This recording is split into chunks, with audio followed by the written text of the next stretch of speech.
जय श्री कृष्ण। श्रीमद् भगवद गीता अध्याय 6 श्लोक संख्या 47। योगिनामपि सर्वेषां मद्गतेनान्तरात्मना श्रद्धावान् भजते यो मां स मे युक्ततमो मतः। भगवान और क्या कह रहे हैं? कहते हैं कि और समस्त योगियों में जो योगी अत्यंत श्रद्धा पूर्वक मेरे परायण है, अपने अंतःकरण में मेरे विषय में सोचता है और मेरी दिव्य प्रेमा भक्ति करता है, वह योग में मुझसे परम अंतरंग रूप से युक्त रहता है और मेरे सबों में सर्वोच्च है। यही मेरा मत है। यहां पर भजते शब्द का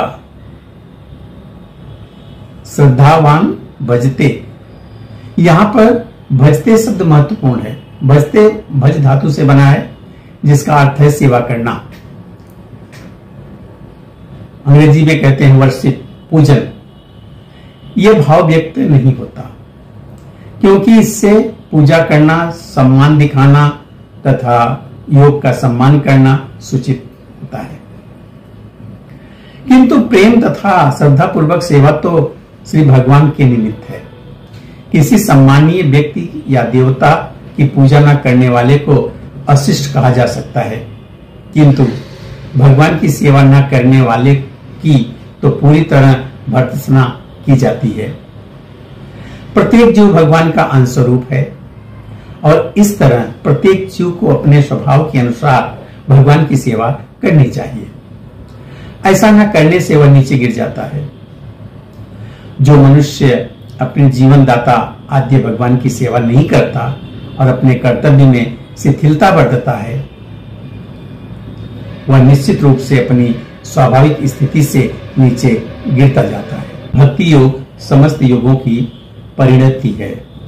अन्य योग तो भक्ति योग में भक्ति तक पहुंचने के साधन मात्र हैं।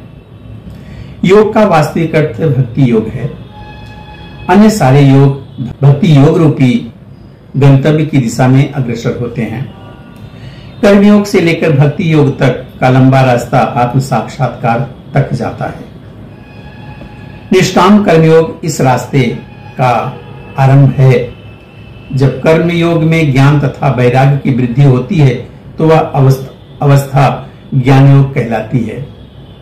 जब ज्ञान योग में अनेक भौतिक विधियों से परमात्मा के ध्यान में वृद्धि होने लगती है और मन उन पर लगा रहता है तो इसे अष्टांग योग कहते हैं। इस अष्टांग योग को पार करने पर जब मनुष्य श्री भगवान कृष्ण के निकट पहुंचता है तो वह भक्ति योग कहलाता है।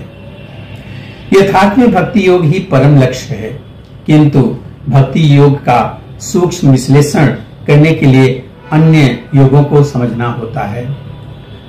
अतः जो योगी प्रगतिशील होता है वह शाश्वत कल्याण के सही मार्ग पर रहता है।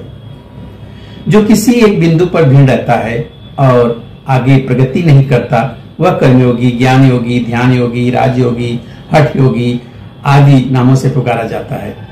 यदि कोई इतना भाग्यशाली होता है कि भक्ति योग को प्राप्त हो सके तो यह समझना चाहिए कि उसने समस्त योगों को पार कर लिया है। अतः कृष्ण भावना भावित होना योग की सर्वोच्च अवस्था है। ठीक उसी तरह जैसे कि हम यह कहते हैं कि विश्व भर में पर्वतों में हिमालय सबसे ऊंचा है, जिसकी सर्वोच्च चोटी एवरेस्ट है। कोई बेला भाग्यशाली ही वैदिक विधान के अनुसार भक्ति योग के पथ को स्वीकार करके कृष्ण भावना भावित हो पाता है। आदर्श योगी श्याम सुंदर कृष्ण पर अपना ध्यान एकाग्र करता है, जो बादल के समान सुंदर रंग वाले हैं, जिनका कमल सदृश मुख सूर्य के समान तेजवान है, जिनका वस्त्र रत्नों से प्रभापूर्ण है और जिनका शरीर फूलों की माला से सुशोभित है। उनके अंगों को प्रदीप्त करने वाली उनकी ज्योति ब्रह्म ज्योति कहलाती है। वह राम, नरसिंह, बाराह तथा श्री भगवान कृष्ण जैसे विभिन्न रूपों में अवतरित होते हैं।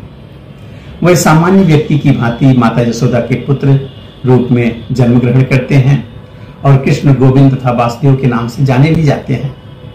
वे पूर्ण बालक, पूर्ण पति, पूर्ण सखा तथा पूर्ण स्वामी हैं और वे समस्त ऐश्वर्यों तथा दिव्य गुणों से ओतप्रोत हैं।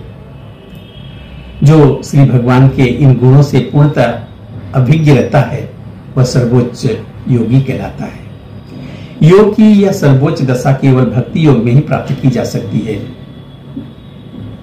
जिन महात्माओं के हृदय में श्री भगवान तथा गुरु में परम श्रद्धा होती है उनमें वैदिक ज्ञान का संपूर्ण तात्पर्य स्वतः प्रकाशित हो जाता है। भक्ति का अर्थ है भगवान की सेवा, जो इस जीवन में या अगले जीवन में भौतिक लाभ की इच्छा से रहित होती है। ऐसी प्रवृत्तियों से मुक्त होकर मनुष्य को अपना मन परमेश्वर में लीन करना चाहिए। निष्कर्म का यही प्रयोजन है। ये सभी कुछ ऐसे साधन हैं जिनसे योग की परम संसिद्धमयी अवस्था भक्ति या कृष्ण भावनामृत को संपन्न किया जा सकता है। इस प्रकार श्री भगवद गीता के 6वें अध्याय जो ध्यान योग के नाम से है यहाँ पे पूरा होता है। मिलेंगे अध्याय 7 में एक श्लोक लेकर के, तब तक के लिए जय श्री कृष्णा।